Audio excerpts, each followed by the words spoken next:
and welcome to the Tuesday Night Music Show. Once again, we are joined with our, I don't know, it's kind of like the George Takei on the Howard Stern show. our reoccurring guy who's the official announcer that is only in once in a while. Oh my. Mr. Jimmy DePalma is with us. Hello. Welcome, Jimmy. Welcome. Brad, get me my towel, Brad. And we got You Howie. have to watch Howard Stern. We got Howie Dogstar. He's How are you? Because of some snow and stuff. So he's here with us tonight. And superstar DJ extraordinaire, swinging Pastor Jay Brennan from Temecula, California. Hey, everybody, what's up? In there? Like I didn't mix, I put it all in there in one thing. I know. That's rather impressive. Jay, you were telling a story, and I told you to shut up because I thought it would be good banter for the show. All right. Go ahead. So I'm on YouTube, and a guy I follow, Tim Pierce, is a famous guitar player that you've heard. Even if you don't know the name, if you look up Tim Pierce, Pierce, his Wikipedia, he's played for everyone on everything. He was Rick Springfield's touring guitar player and played on both albums, the first two. Right, the Omar Hakim of guitar playing. Yeah, he's on Iris from the Goo Goo Dolls. Crowded House, their big #1 hit. He plays guitar on that. Like, he's a studio guitar extraordinaire. I saw him on Hired Gun on the documentary. Yeah, he's famous guy in the guitar world, and super cool. And I've met him at Gearfest. He's super nice. But he did a 57-second video, and the caption title of the video is the best key change ever in music. So I'm like, in guitar playing. Right. Well, in song, like the whole song shifts keys. Yeah. So I said, I'm interested. I want to see what this is. So I click on it, and I'm like, oh, this sounds amazing. I know this song. Couldn't think of the artist, couldn't think of the title. It's going B major to G major. He does the breakdown, and then he puts up the title of the song, and it's Scritti Politti, Perfect Way. Yes. And I'm like, this is, and Jimmy had requested it from me a long time ago, and I didn't have it then. And it was one of those like, oh man, Scritti Politti, they're kind of like Oingo Boingo. I can't remember. And then when I heard it today, it brought me back to, no, this is somebody else. This is New Order. This is, Yeah. You know what I mean? Pure Energy, Information Society. That they had that, and over in the UK, the other hit they had was called Would Be's. But yeah, Perfect Way was great. They kind of remind me more of New Shoes. Well, the New Shoes is a weirdo one because, and I don't want to get too off. Band or song? No, their sound. Their sound. Oh, band. Like, I'm thinking he meant New Shoes. It was by like Pablo Nutelli. No. New Shoes. That's a great song. And friendly, and you know what I mean. Well, the band New Shoes, the song I Can't Wait didn't do much. Right. But it went over to Europe, and this Dutch remixer remixed the track, and it became a club hit, and oddly enough, a U.S. urban radio staple. But it's the Dutch mix of that track that if you listen to the original version of I Can't Wait, it is not cool or funky. But the Dutch mix is what made it so cool. Does it have the stutters in it on the original versus the remix? No. That's I Can't Wait. Is this going to be another one of those videos that I have to pause and buy and pause? Probably not. If you own New Shoes I Can't Wait, then you have the Dutch mix. Yeah, probably. One of those things. I have it. I found it on a crate dig years ago, and I grabbed it and I listened. I was like, this sounds terrible. Yeah. And I researched, it's like, oh, wait a minute. I need the Dutch mix. So then I got the Dutch mix later, but I do have the original as well, which is very lackluster. The Dutch mix, I don't think came out until maybe a year later. It worked its way back to the States and became the hit it was. Remixed by? I don't remember the producer. I do. Cameron Paul, oddly enough. Cameron Paul. Oh, we're back to Cameron Paul. So did they pass 3 in a row? Did they pass the Dutchie on the left-hand side? You'll have to ask the Dutch. They're always passing something over there. I've been to Amsterdam. I know that you got my play on words. So this is the Perfect Way 12-inch. I just pulled it up because Jay had mentioned it before the show. Yeah. I told him to shut up. So let's Sounds save some of this good amazing stuff for the show. Yeah. Yeah.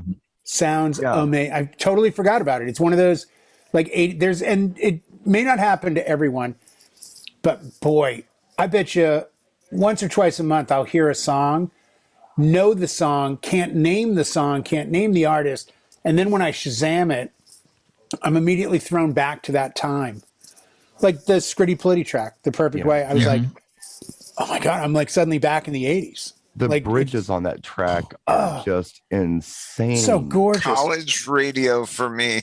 I was DJing a Saturday morning with a friend of mine, and she's now a big radio person, but we both started out in college radio, and that was like one of the tracks I know we used to play on a regular basis. Well, living in the Midwest here, I mean, just above Chicago, I mean, that song to me never appeared in a John Hughes film, but it seems like it should have. Oh my God. Oh, yeah. Perfect. It's just, you know, it was always like fall or winter in every John Hughes film. And when you're driving through Chicago, that's the kind of stuff you heard on B96 during the day. So I mean, I can see that with Thompson. I can tell you that I was in 8th grade when it came out, and I'd have to do the math on 85 maybe is when we got it here. That's what it sounds like. Yeah. So amazing track. Oh, great track. And such. Well, and I'm only going to bring it up because it reminded me of the same vibe. Is that Michael W. Smith or Michael W. Smith? Michael S. Smith. W. Smith. Yeah. Michael W. Smith, who I know you don't care for, but when I heard that track, I had that same epiphany of like, okay, I don't think I know this song, but I know it sounds familiar. You go through those periods where you get me. That's the beauty of Shazam. I think outside of text and phone calls and my camera, Shazam's probably the most used app on my phone because I'm constantly. It's a really cool tool. I've never used it, but I've heard nice things. It'd be great if you knew more music like Brian and I.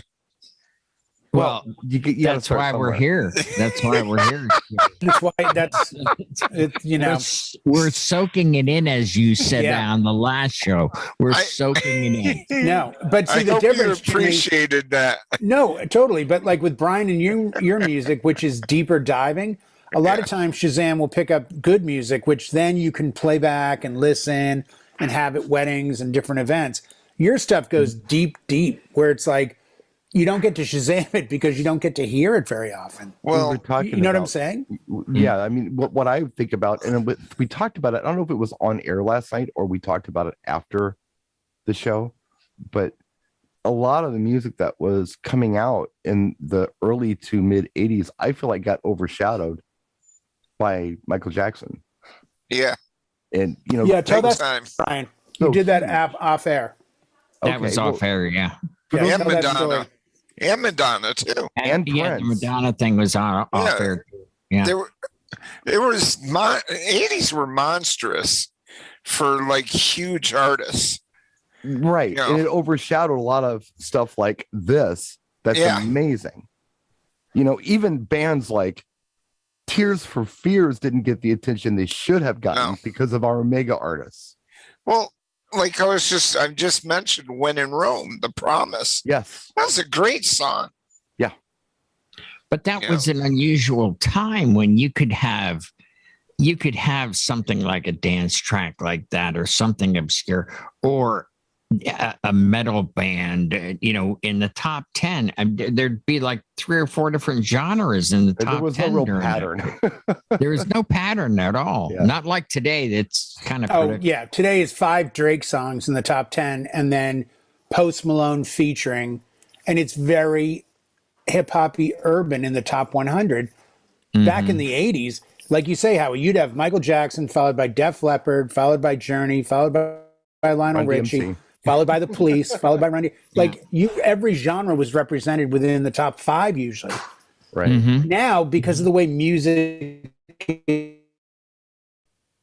is done with streaming, you get 3 Drake songs that nobody knows but his audience in the top 5. So it's not that he's not getting plays. It's that he's getting the same streaming from his fan base over and over and over again, which is clicking the placement on the chart. Mm-hmm. See, and that's a phenomenon of the 90s forward. I have a big problem with this Spotify list that it should actually, in my opinion, be, did you buy it or just listen to it? Oh, we had all these, view or listens, so it's a number one song. Well, how many people bought it? Come on. I think little or none. Yeah. That would be like basing the old top 10 on the amount of times the song was requested instead of the amount of times anybody bought it. Right. My 19-year-old owns, but I don't think he owns any music. Those. But people did buy those. Right. It's the only way to get it. Exactly. It's how you ingested music. Now, Connor, I bet if I ask Connor how many songs he's bought, I bet the number would be 0. Why would he buy music? He pays for a YouTube pass, so he can go commercial free with YouTube. He gets in the car and puts on like yacht rock and drives around listening for 12 months in a row to uninterrupted yacht rock on his phone that goes into his stereo. How am I going to explain commercials? No matter what platform, you get to make your own playlist too if you pay for the premium. Right. So, well, before we get too off topic on this, sorry about that. That's okay. Yeah, it's my fault this time. No. Jay. We can go right when we. Howie saw a cloud. Out came the cane. Hey, squirrel went by. Sorry, squirrel. These kids today. All right. I mean, if this is where you want to go, I hate doing the grumpy old men show though, because it's what we say. No. I don't. I didn't mean it to be damn that kids. way. Damn kids listening to that spotty thing and the thing with the thing. No. Can I mention a unique song after Howie's done? Yeah. All I was doing was saying it. The popularity should be based on purchase, not listens. Right. For what 1/1,000,000th of a penny or something, Well, I mean, it was when Metallica's, was it Justice for All came out and launched at number 1. I think the first metal album to launch at number 1 was Skid Row, Monkey Business, Yeah, or Slave to the Grind. Well, maybe it had already gotten pre-sales. Playlist, maybe an alternate thing of purchased as opposed to listened to. Well, because the album doesn't sell, but the artist gets streaming. And if you don't know this, the label gets more money than the artist for track streaming. Yeah. Because they went after digital rights. So the labels don't care. If you bought it, they're getting paid on both sides of the fence. Have the labels ever cared about their artists? Never. No. Someone had a new contract for an artist with Universal Music, I think. And in the contract, it actually said, on this planet or any other, as one of the clauses, just in case we go to really the moon into the future here, and they build like a little UFO 1999 space thing on the moon, and they decide to whip out a Walkman.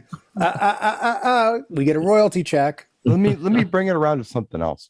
I'm sorry, Brian. No, it's okay. I mean, I'm kind of going on this, but I want to kind of focus our anger tonight. Our old man. What does focus mean? I'm not angry. I'm just suggesting an alternative. I know. But what does focus mean? I don't know that word. So I go down these weirdo rabbit holes sometimes. I was watching a video last night on Max Headroom. Do you remember Max Headroom? Oh, yeah, absolutely. I saw, it was very good. Talking to myself. I thought Max Headroom was hilarious. It was cool. I didn't always get it, but sometimes I liked it, and it was interesting. But anyway, I was watching this, I don't know, fan-made doc on it or something like that, and they were talking about what he did and why he did it, and they were saying how, cable TV was kind of his thing. He was supposed to be a cable TV talk show presenter, and they were talking about it from the perspective of a young person, and they said, well, if you don't know, cable TV used to be the way it was. So you turn the TV on, you got so many channels, you didn't get to choose what you watched, you didn't get to rewind it, you didn't know what you were watching, you just turned it on, and it was horrible. It was just horrible. It's not like today where you can just do this stuff in demand. I'm thinking to myself, oh man, these people have missed the point. Because for me, I'll just tell you right now, I don't watch TV upstairs until Blanca goes to bed because she doesn't watch stuff that I want to watch. So when she goes to bed, I'll go upstairs and I'll turn the TV on. Now, if I go to a channel and watch something, I might jump into something in progress. Well, I don't, what's this? We'll check it out and I'll watch it. But if I have to make a decision to choose a streaming service and to watch something specific on the streaming service, I'll spend 2 hours trying to find something. Yeah. Where it was, for me anyway, I think I really appreciate someone else doing my programming and just presenting me with things. Lazy braining. I want to be lazy brain. Well, that's what DJs do. May I it's not lazy brain, it's the opposite. Yeah, it's just getting turned on to something you wouldn't normally check out. Right. That, Can I ask a personal question? That's what DJs do. Does Blanca watch the Hallmark and that's why you won't go up? Blanca actually only watches action films. Blanca watches UFC, for God's sakes. You kidding me? But Blanca, see, I want to watch the chick flick. She won't do it. I have to watch it with my kid or her kid. She wants to watch the bloodiest, goriest, most action-packed thing. Like, she's a Fast and Furious chick. She likes anything that has to do with horror or, shooting. She's watching I Spit on Your Grave when Brian walks upstairs. She's an action movie chick. Brian, hey, Blanca, how you doing? She's like, not tonight, amigo, not tonight. She wouldn't say amigo. I'm making her Mexican now. There. And no more Boricua. That would get you stabbed. No more Boricua. Well, good thing hey, I spent 20 hours watching documentaries the other day on Wisconsin. I know exactly what goes down out there. Don't even try me now. That's why I'm staying over here. Bunch of nut jobs out here, but hey, at least it's one. All right. My song? Yeah, go ahead, Jimmy. My unique song that probably nobody else likes. Oh, I'm sorry, guys. We're out of time. That's been a great show this week, though. What I want to do is... Very much. Good night. Thank you. Swing Out Sister, Break Out. Yeah, great song. Oh, good song. Great song. It's one of those you forget songs. Yeah, definitely. The weird thing about Breakout is that for some reason it sounds throwback. It does. I don't know why. Because it sounded almost friendly. 50s in the 80s. Remember? It sounded way old. Like late 60s, early 70s to me. Yeah. Yeah. Mm-hmm. The way the vocals were arranged. But obviously it was all like heavy synth based. Right. Mm-hmm. But it's like what is it, Matthew? Was it Matthew Sweet? Break My Stride? That's Matthew Wilder. Matthew Wilder, yes. I mean, it's the kind of track that I forget about. And then when I find it and play it, it goes over really well. Yeah. Mm-hmm. Well, to Jimmy's point, the other song I can think of that just to me at the time felt very throwback. And I was very young when it came out. But when it came out, I mentioned it to my sister. She said, how did you pick that up? Was Maxine Nightingale's Right Back Where We Started From. Yeah. To me, sounded like a Motown song. Yep.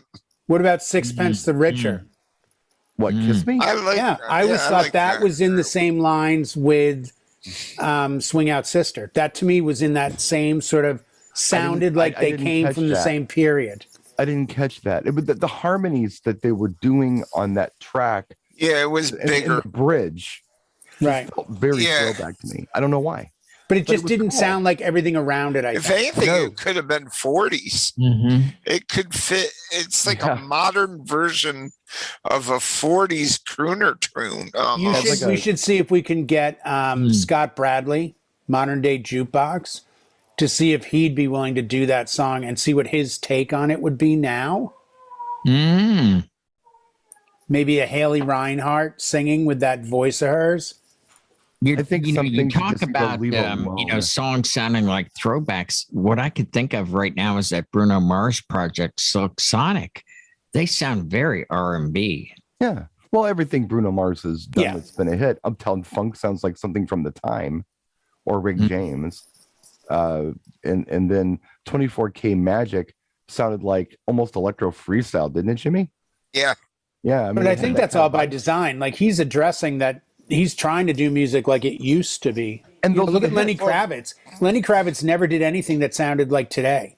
Lenny Kravitz always sounded like, oh, this is that song from 70. Oh, no, it's not. It's Lenny Kravitz. Yeah, you'd expect it from post Woodstock era. Yeah. Well, Pharrell's Happy sounds like a Curtis Mayfield song. Yeah. I mean, totally. It just does. And that's kind of why Freddie's Dead vibe. I was thinking more like Move On Up or something like that. But the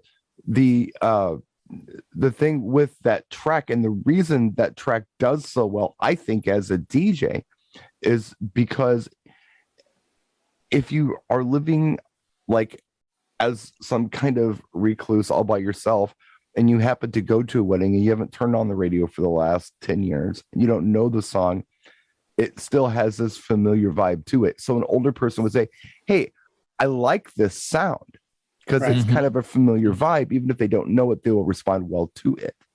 So 100%. Jimmy does that. He does that at every event I've ever done with him. It's like, I'm like, what is this song? But everybody's dancing to it because it sounds familiar. Yeah. But it's a deep dive.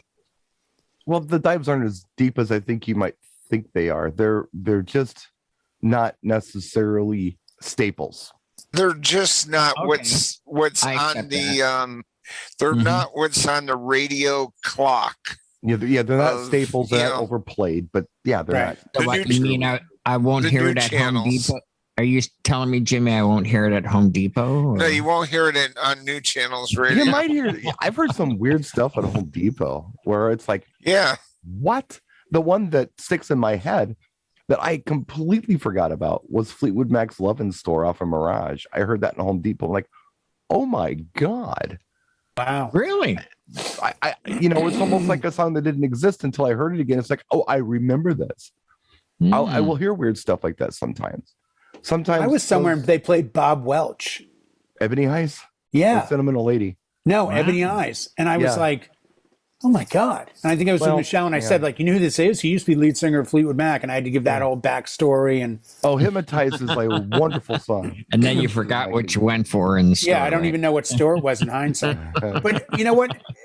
I think what it boils down to, and where Brian's alluding, if I'm following correctly, is that if you're a programmer, which we are as DJs, you should know your audience. And even if you take a Home Depot, you could argue, well, the audience is like 8 to 80, it's kids and adults and this and that. But I guarantee Home Depot knows its core group of buyers. It's all psychology. And how old they are. There's no mistake to what they're playing. No. When I was at Starbucks, we would get music brought in every month, and we had a little machine in the back, just like a little receiver. And you would have 5 sections broken down into 5 sections. And then every month that would change. And I would memorize the sections throughout the day. I would run back and see section 2. Okay, I know this is the chill one. And in the mornings when I would open, I would go back and it would start with like the upbeat stuff because that was the scheduling of the day. Yeah. And I would go to the 07 section. And my manager was always like, I don't understand why you do this all the time. I said, because nobody wants to hear some BS upbeat, poppy, dancey, Katy Perry crap at 4:30 in the morning.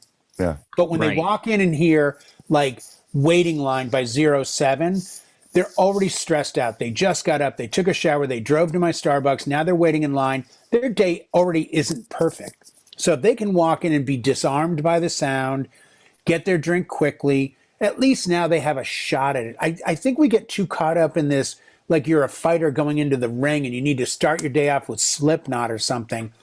You got to ease into it. You're all morning people. No, that's the thing. It's like, you know what? Pump up the jam, pump it up. To quote Brian S. Red, you don't just run into it. You want to hug a little first. Maybe stroke the hair. You don't want to just run. This isn't Unchained by Van Halen, hit the ground running. This is from first base to home plate. It doesn't work that way. Yeah, no, it doesn't. No, it's kind of like pizza night. Yeah. I'll stop it with that. Oh, you went there? Brian's stomach may still be upset. Right. Come on. Thank you.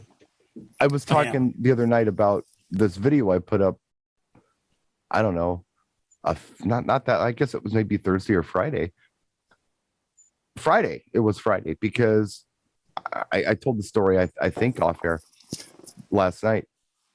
Blanca needed to go to the pet store, so we went in there, and they were playing music, and I hear everything they play, and they were playing Madonna's Like a Virgin, and all of a sudden I was smelling like Winston cigarettes, which is what my sister smoked in college in 1984, and I felt cold, and I could smell the paint that was in the halls of her dormitory downtown, and Paco Rabanne. I saw just I had flashbacks. I was having this like total recall flashback thing, and I'm thinking to myself, why? I mean, the song's a staple. We know this song note for note in our heads. Yep. Mm-hmm. And I don't remember having this sensation where I had all these, things coming back. What do they call that? There's a name for that. It's like a triggered memory response or something like that, or whatever. But anyway, there's probably a really cool name for it, and I'll think of it when I'm watching the replay, and I'll be mad that I didn't say it. But I realized that I was listening to the original album version. I wasn't listening to the Immaculate Collection Q Sound, quantized remix. I wasn't listening to the sped up 45 single. I wasn't listening to any of that. I was listening to the original non-quantized, Now Rogers produced live band at the right speed version of the song, and it triggered all those memories. And that's cool. Those are the kind of things that I need to think about when I'm DJing. And I do that. Like Madonna, for instance, there are so many remixes of Holiday. I went out of my way to find the original 6 minute, 1 second, or whatever it is version of Holiday off the first album, because I don't think you can beat it. And that's the one that I play. I play Holiday quite a bit at gigs, actually. More so than a lot of the other ones. But I went out of my way to get the original. There's a reason for that. Because it's better. Because it's not remixed and all this stuff. It brings back memories, yet it's familiar to others. So I don't know. Good to know, because I have like 12 copies of it. Like everyone does. I need to purge. But I think that's the beauty of it, Brian. That's the beauty of the music, that it can trigger, it may have been olfactory, but that's the sense of smell. So if you smell something and it triggers, that's an olfactory stimulus and all that. But I kind of enjoy that, where I'll be near a campfire and you get that whiff of burning wood and you suddenly have a vision of a song, or you're on the beach and you get that track in your head that's like, man, this would be perfect here right now. And I don't think it's a DJ thing, programming. I think it's a human thing. I think music brings such joy. Well, yeah, and that's why I was saying, as a DJ, I think these are really cool little observations. Yeah, you can maybe use as a programmer when you're. And did you really say olfactory? Wow. Yeah. Well, Brian, we had this talk one night. I don't know if it was on this show, but I know we've had it.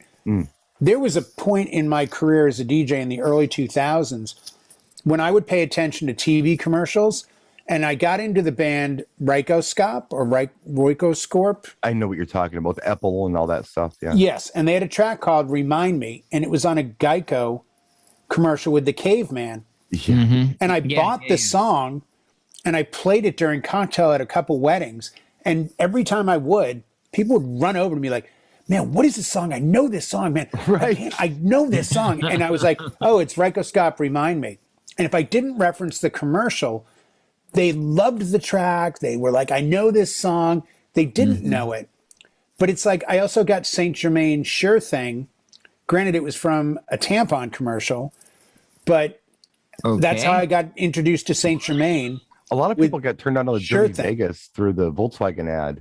Exactly. Yeah. That song has been out for days go by, several years. And then all of a sudden the Volkswagen commercial does it, and you got to have it at your gigs because everybody wants to hear it. Well, and I have the acoustic chill version that I played a few weeks ago, along with the, my chill version from Shapeshifters. Yeah. But the reason I, got the acoustic, it was a theme song on HBO for a show.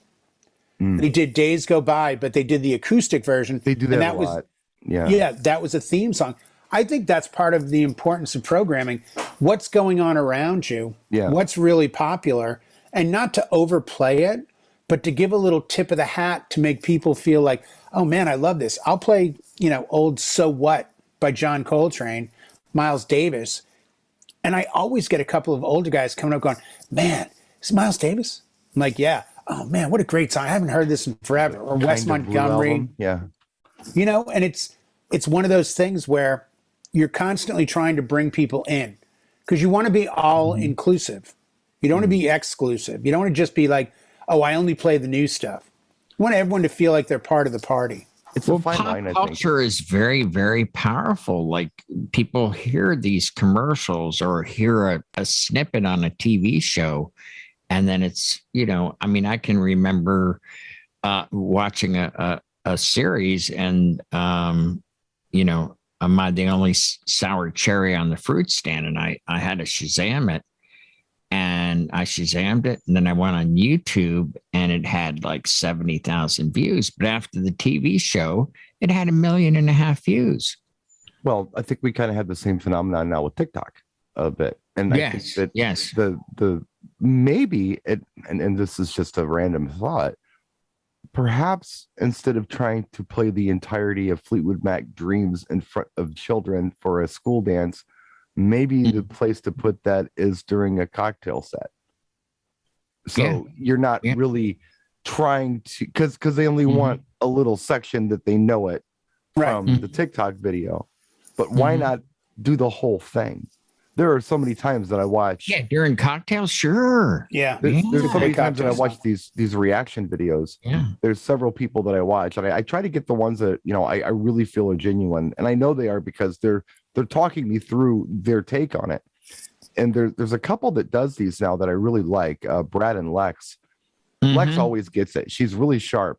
Brad, he's more focused on lyrical stuff. He never gets it. He's too deep of a thinker. Well, no, he's thinking about the lyrics. She's just digging it. So she always gets it. Brad is always kind of like a little behind. She's always like, she's got the headphones on, her head's going. Yeah. But they did they recently did Cyndi Lauper's Time After Time. And they were saying, this is a great song. I'd heard the little piece of it in a commercial or something, so I recognized it. But now hearing it as an entire, complete song, it's beautiful. And it has meaning. And we didn't get that from the snippet. So we thought we knew it, but we didn't. So this is really cool that we got to experience it. That part warmed my heart when I watched that reaction where she was like, this means something now. It's beautiful. I mean, it's those kind of observations that are fun. I'm going to lose my audience on this one. I've tried, like you turned me on to those. And I'm like, I got to watch these. And I watched a few, and some of them were very moving where they would hear something really beautiful by like Jeff Beck or whatever. And they really reacted the way I thought they should. But for the most part, I'm just like, I don't understand how you've never heard this song. Like, I get so stuck on you've never heard. I mean, like you've never heard the Commodore's Brick House. Jay, it's like anything else. Some of it is complete BS. Some of it you can look at. It's some of it not is genuine, and I dismiss them. But there are others there are some that I've actually spoke to because they do live streams and I go in and I'll actually throw recommendations at them, because I kind of know where they're at. But I mean, I'm thinking to myself, a lot of these kids are Stevie's age. Now, Stevie they're young. Weird because Stevie had me as a dad. So she knows all kinds of stuff. But most of these kids didn't. I mean, a lot of these kids, they had parents who were just into the new hip hop. So they just did that. So they're now hearing these things for the first time. I mean, I mean, and I think Jimmy will probably understand where I'm coming from on this. I was a little shocked that you had a hard time with Scritti Politti Perfect Way. That's a lexicon song for me. So it's a great song. Perspective. It's all perspective, though. The perspective is that I knew it, not know it, but did not know the name of it, and was like, it just isn't on the list. And the list is the one up here that's like, but again, we could sit here from now till hell freezes over, and I could be like, you're not getting Rory Gallagher photo finish? This is blasphemous. How are you not? Like, we all went down a little bit different roads. So where I was on the fringe of it, there was other areas where I was deep diving where, and that's the beauty of this show as well as discussions. You get to have that. No, dude, I've never heard of this song, never heard of this band. Oh my God, then you should try this. But the Scritti Politti, I'm like, I know this. But Information Society, I've been a champion of pure energy forever. And I can't sell it hard enough because everyone treats it the same way. Yeah, this was a good song. I like this, but it's not like really my thing. Nobody's ever that into it. Every time I play it at a wedding, I try to play it perfect. I try to get it between Depeche and New Order, and I try to kill it. And people look at me like, yeah, I get it, but I kind of don't get it. A couple things I'll say, because I want to address, because you said a lot there. I want to address some of the stuff that you were talking about. First thing is, it's all perspective. So if you can say that, hey, I heard it, but I didn't know the name of it, and it hadn't occurred to you that it was wonderful until the re-listen, and then it's like, oh wow, it is amazing because it was presented to you as such. Then yeah, understand that some of these kids don't know it. Some of them do, and they're full of crap. But some of them are really good. I tend to watch the people that don't have a lot of views. There's one kid, I think he's from Oakland, and he's a drummer, and his father was a musician and did a lot of music. It's interesting to watch his reactions because he's musical, but and a lot of the things that he plays, he's like, I don't know this song I'm going to play. It's like, oh, Dad played this in the car all the time. I know this song. So there's some good ones out there. But the other thing I'll address is when you're talking about throwing tracks like, What's on Your Mind by Information Society into a mix. And I understand it's very frustrating. There are songs like that where I'm thinking to myself, this is amazing. It needs to get out there. But the truth, the audience doesn't get it. Well, sometimes. Yeah, they don't. But that's where our programming skills come into play, because just like a good joke, it's all about timing. Oh, and the only way I can sell it is I've got to go like New Order, Pure Energy, Depeche Mode, or something like that on the right crowd, and they go ballistic. But if I'm doing a normal crowd and I'm doing like, Cake by the Ocean, because I think Pure Energy is like 122 or something. If I'm doing like Cake by the Ocean, I can't jump into that and then try to go into Maroon 5. Like, it kind of doesn't always fit the mold that you would like it to. The other disadvantage that I feel like that you have specifically is that you're not playing long enough to be able to take those liberties. So, dude, 20-minute dance sets at a wedding are not easy to achieve. No, I mean, I'm playing 75 songs. Right, you've got to do No. I'm never coming back around the way you guys are. I'm not doing sets that I can then 3 hours from now come back to it. Yeah. I'm doing 2 to 3 hours and that's it. I don't have 4 or 5 hours like you guys are doing. So I'm not getting the opportunity to get like the dance floor go, well, we've heard everything we love. What else you got? And like I'm hitting them with bangers. That's sort of what it is. But like a school dance for me, specifically a school dance for me, which I didn't. How'd that one go the other night? Yeah, that didn't work. Go to my YouTube channel if you really want to see what happened. But I went there. I was there. Low hanging fruit. Low hanging fruit. You already knew the answer to the question. I didn't gig. Thank you, Don Carlo. Anyway, so where the hell was I? So okay, at a school, normally when I'm doing these things, I try to hit them with what they're going to ask for before they can ask for it, and prove myself as the DJ. I know what they want. I've got their best interest in mind. And then it becomes, hey, he's cool. Anything he does has got to be good. So whatever he plays, it doesn't matter. We're going to jam to it because he's legit. That's kind of the mob That's rule. A great perspective. And that's how you got to do Information Society. Now, whether or not you have time to do that is the question. You would have to be very slick to do it in a 2.5 hour window, I think. It's one of those things where you don't get it becomes a throwaway if it doesn't work. And you look back and it like, shoot. Like we all have that I killed it, meaning I killed my dance floor, like played the wrong song. But you have those 7 or 8 songs in your head that are like, it's okay. I'm going to use this opportunity at 128 to go to, Lizzo, Truth Hurts, and get all the girls to freak out and start over again in the 80s. Like, you can always do that routine. I think you and I were talking about this recently on a show where you had said that sometimes you get to the point in the night, and it's usually when things are kind of dying off a little bit, where the client will come up to you and say things like, what do you like? Why don't you play something you enjoy? Yeah, I've had that a few times, and it's awesome.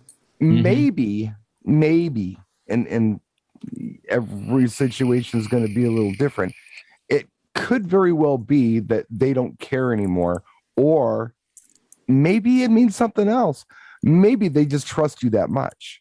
Yeah. Maybe they know that you're pandering to them and you've done a good job. Now take the shackles off and show us what you really got. Yeah. It could be that too.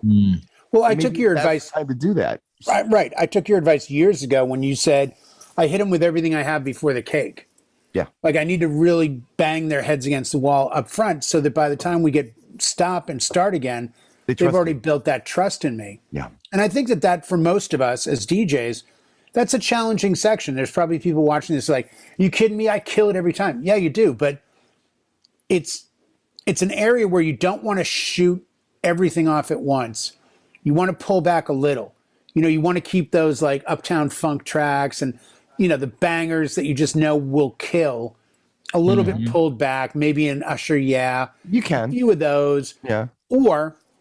But, I think to become a better DJ, sometimes you have to go without a net. You have to take those bangers and either don't play them or go nuts. I mean, and every time I've done weddings where after the 5th wedding in a row in 2 weeks, you say to yourself, man, I'm looking over my playlists in the history and I'm kind of regurgitating a lot of stuff, but it's different groups. Yeah. You know what? Let me take this song out of the mix. And instead, let me put, I put Earth, Wind, and Fire September back in play last year. It had been out of my play for probably 3 or 4 years. Now you say, but that's a huge song. I haven't played AC/DC Shook Me All Night. I bet you I played AC/DC Shook Me All Night Long 3 times in 2021 out of 50 or 60 weddings because it just didn't fit. And I had a short, like you say, you've got half an hour left. You're in that 120 zone. And you have so many options, and you don't want to, you don't want to blow it. And I'll try to change it up by going to a Fisher, losing it, and just test the crowd. And when they go ballistic, I put a video up of a wedding I did a while ago, and a guy said, "I've never played Queen. Don't Stop Me Now." And I'm like, oh, let me tell you, if you have a theater group, a geeky group, a science fiction group, trust me on this. Play that at the end of the night. And if it kills, give yourself 5 minutes. If it kills the way it will, follow it with either Mr. Brightside or Shut Up and Dance and watch the magic happen. Because then when you end, they're so happy for you. I got to go back a segue or two. Okay. I got to do it. Okay, you put it got in to your head. do it. You got to Don't do forget it. and go back when he's done. So when he's done. Well, I get that. Yeah. And now it's definitely. I had a great response to something you said, and it's like the other night when this happened, something completely different. Like, crap, what was I going to say? I had something good, like profound and good to say, and gone. Well, then, can I say my thing? Say your thing. I'm so nervous. Friday, I have to DJ for 90 minutes. I just don't know. I don't think I have enough bangers. Of course, I'm being facetious, but I know that it's the Olympics and I have to play Party in the USA. I know I have to play that. I know that I have to play that. I remember what I was going to say now. Oh, good. See, I helped you out there by a little quick segue. So at the risk of sounding like you're only as good as your last gig. Big K Downing, Judas Priest. At the risk of saying or sounding like a broken record. I got to go back to that thing that I learned from Louis C.K., the disgraced comedian, which is dumb. But like the second you say his name, my head goes right to that image. Right. So, dude, really? Yeah, that's a shame, because he did have some good stuff. there was a George Carlin tribute, and this is where I heard this. Mhm. They had it at I don't know, the gala or whatever, and his daughter was there, and he gave the talk, and he did it off the hat, and it was really cool. He was saying how he'd been a comedian in Boston for many years, and that's a comedy town, and A very big comedy town. he had he found himself 10 years later doing comedy at a Chinese restaurant. It's like, well, why would you want to do comedy at a Chinese restaurant? They just hired me to do it. I would do it. And nobody really wanted to hear what I had to say, but it was a gig and I did it. And, I got in my car and I'm thinking to myself, you know what? You've been doing the same crappy act for 10 years. Maybe it's time to hang it up. You're at a Chinese restaurant. You're not going anywhere. So I said, I got my car to go home and I popped the CD in that was a George Carlin, how to hone your skills as a comedian thing. Whoa. And something that Carlin talked about that Louis C.K. adopted into what he did was, it's like, how when you have this big joke, like the really funny joke, you save it until the end. Like that's your big finish, right? Is your big joke, your strongest material. You save it till the end. So when you walk off stage, they're cheering.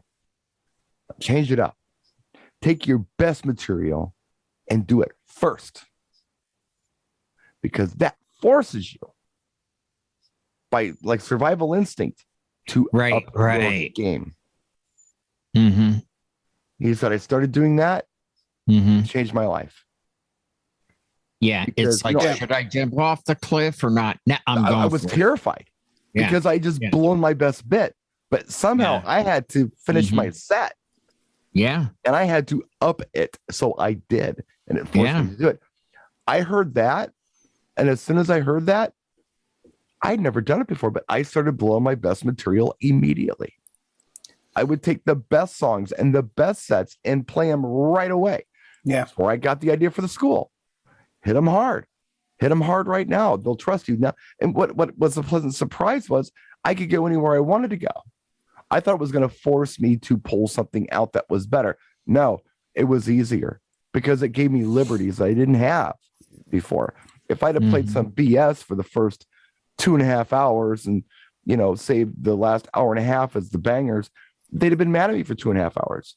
But I didn't have that sensation. I had them incredibly happy, enthusiastic, and surprised that I hit them right away with the good stuff. And then, you do like a half hour or 40 minutes of that. I'm like, oh my God, this guy's amazing. What's next? And then you can do weird stuff. You develop 30-year-old tracks. You develop trust with them. Look at restaurants. You can't make your appetizer okay and your dessert amazing.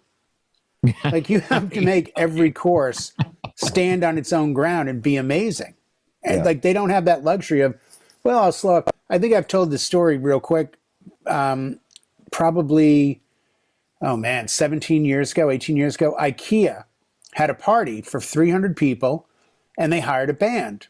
And I had the DJ there and I DJ'd at a different venue.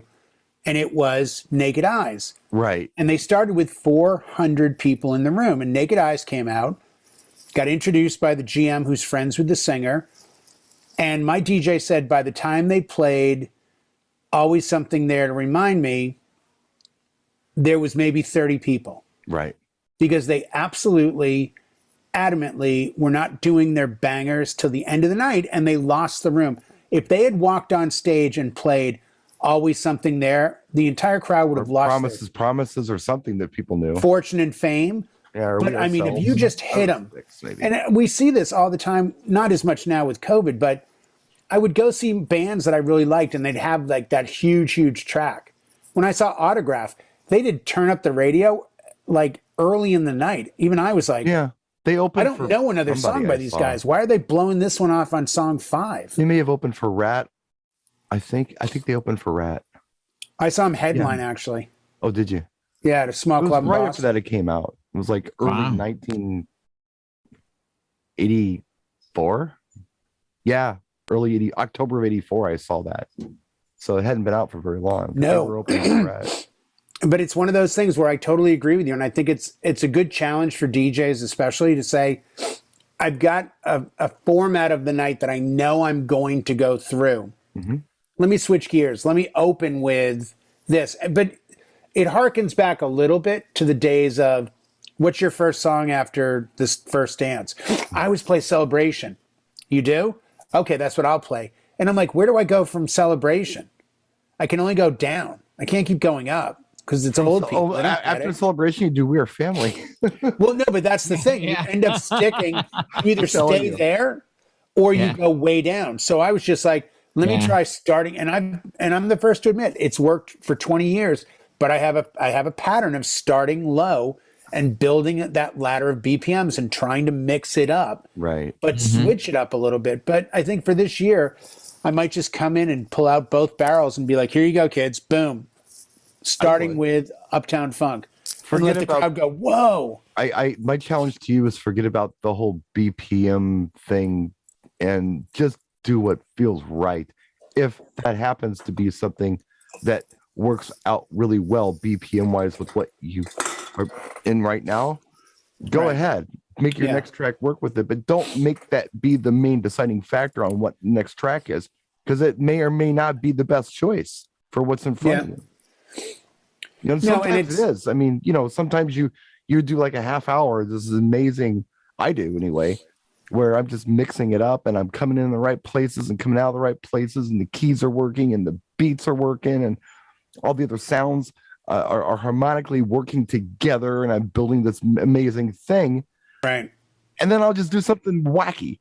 And that's that right there to me, and that's just been my experience, is whoa, what was that? Because when something is trancy and the same and doesn't change, you don't take notice. But when there's a change, I take notice. No, 100%. Absolutely. It's the effect that you're looking for with the BPM matching is to kind of trick them into staying on the dance floor longer. Which is the point of mixing up the BPMs. But the same thing can be true about bringing people out onto the dance floor. If they're not out there already, I absolutely agree. I mean, I don't want to break that. I take a lot of pride in trying to mix during a wedding because I know so many DJs are just throwing it at them. And I don't think you don't know something's good till you've had something bad. Yeah. Because you need a judgment point. Right. And I think in our game, at least with weddings, it's getting better.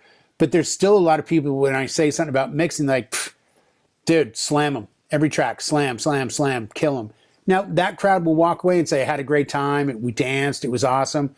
But I think there is a part of the artistry that you have to take ownership of and say, I'm proud of the product I delivered. I could have changed it and learn from that. Look at your history from a wedding and start to look for patterns that you may fall into, because it's very easy to do. Well, what I do personally, and I'm not suggesting that I'm the one you should be listening to on this, but what's working for me. You kind of are a little bit. You kind of are a little bit. Just saying. You're kind of a big deal. What are you going to do? I do all of the above, but I'm doing it different. I'm not mixing the same way each time. I'm constantly changing it up. Sometimes I'm slamming them. Sometimes they're beat mix. Sometimes they're cut short. Sometimes they're extended. It keeps it interesting. Right. If you're doing the same thing all night long, be it mixing or slamming or scratching or remixes or quick mixes, you're going to put your audience to sleep. I don't care if you're playing for 2 hours or 6 hours. Mix it up. It makes no, you have to. No. You have to have those. Yeah. It sounds stupid, and I still love doing it. When I stumbled upon Turn Down for What into Luke Bryan, Country Girl, Shake That For Me, that was a big deal. There's a huge TikTok video where the guy's playing Turn Down for What, and he kills the volume, and he comes back with ABBA, Dancing Queen, and the video joke is the guy's all set for the drop, and it's like Dancing Queen stuff. And he goes, what? Yeah. Well, guess what? Saw that one. I didn't find it that They're talking about a routine that I started doing 5 years ago. So I was onto it then, and it's not that I'm so special, but I'm going to further that this year. I want to further get people to go from, wait a second, I didn't see this coming. This is really cool. I'm getting my, Oreos, but they're broken up on top of the ice cream sundae. I'm getting everything I want at once. The other fun thing to think about, to bring it back around, and this is a little more advanced probably for a lot of people, but we talked about the Scritti Politti song. And what was cool about it were the key changes. And that was like the thing that was just so dramatic and cool about it. Yeah. Yeah. Same thing with your mixes. Oh, yeah. You know, when you try to harmonically mix, oh, well, I'm going to do the key of G for 20 minutes. It's okay, but it would be more interesting to go up and down the scale because it's dramatic. And well, even after hearing this, I'm now contemplating, you know what? Is this something to look at? Should I look at my tracks that are this key and say, let me try these at home and see how they work with each other. Let me see if I can do that.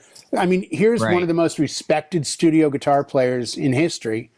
And he's like calling this the best key change song of all time. Good. And when he shows the chords, it's like, oh my God, now, you know, I see exactly what you're talking about. Yeah. It's like the Pink Floyd Money when you talk about the best example of a time signature change, where the song is like 7/8 and then it goes to 4/4 and then it goes back. Right. It's like, wow, what just happened? By the way, I have to throw this in as we wind down because I'm looking at the time. We're talking about expressions that mean something. Connor was supposed to do a 4-hour flight today because he's getting close to taking his test to get his license. And he calls me and he goes, yeah, I didn't go up because he bought new headphones, noise canceling flight headphones that were mega bucks, but so worth it because it's so loud in the plane. Yeah. And I go, hey, I thought you were flying for 4 hours. So he goes, you know what? It was kind of windy and it was a little overcast. And I said, so whose call was that? Yours or the flight instructor? And he goes, flight instructor said, hey, you got a kind of tough tailwind today. And it's getting more overcast. You're going to be 100 miles away. It's up to you, though. If you want to fly, we'll let you fly. He goes, but just remember one thing. And Connor goes, what's that? He goes, I would much rather think of flying on the ground than think of being on the ground while I'm flying. Yeah. And Connor goes, I think I'll skip today. And he told me that. I was like, that's a t-shirt. Gold nugget there. That's a gold But he looks at him and he just goes, you can go up if you want, but I'm just saying, I'd much rather be thinking of flying on the ground than be thinking of on the ground while I'm flying. So right. But as far as expressions, I was like, okay, that's mine for the day. It's good. It's not bad. Yeah. I was thinking about what you had said about, you know, taking certain songs and trying them at home to see what works. I can tell you from experience that some of the best things that I've come up with have been last minute, on the fly. Oh no, what do I do? Hey, you know what? Let's try this kind of stuff on the gig. Yeah. Right there live. Just stuff. That's under pressure is when the talent comes out, I think. It does. Yeah, I refuse to buy that sticker from a certain person that has the Camelot wheel that I could put on my laptop. So I make sure I follow the Camelot wheel. Well, I mean, it's an added bonus if you have an idea that I know these two will work from a harmonic standpoint. I don't think you should follow it like a wheel, though. I don't think I need that sticker on my laptop. I was just going to say that all I'm saying. It's kind of like the old music. We have the thing that we would call, you know, lucky accidents, or, you know, this things that weren't supposed to happen, but they did, and they were cool. They weren't supposed to work together. It wasn't supposed to go that way, but damn it if it wasn't just a lucky, just a very happy accident. Peanut butter and chocolate. We haven't let Jimmy say a word for about a half hour. I was going to say, is Jimmy's with it? He doze off? No, we reached out to him a few times. I think maybe his mic's out or something, or okay. He, you know, or his, you know, something else happened. That's all right. He's here anyway. Yeah. Excellent. Should we put a fork in it? Jimmy, I think Jimmy, we're done. You're always welcome here. We love you, brother. I think we're good. Yes. Yeah, we're good. All right, kids. We'll see you next week. Bring Jimmy back, and we'll talk more nonsense with you. Thanks for watching.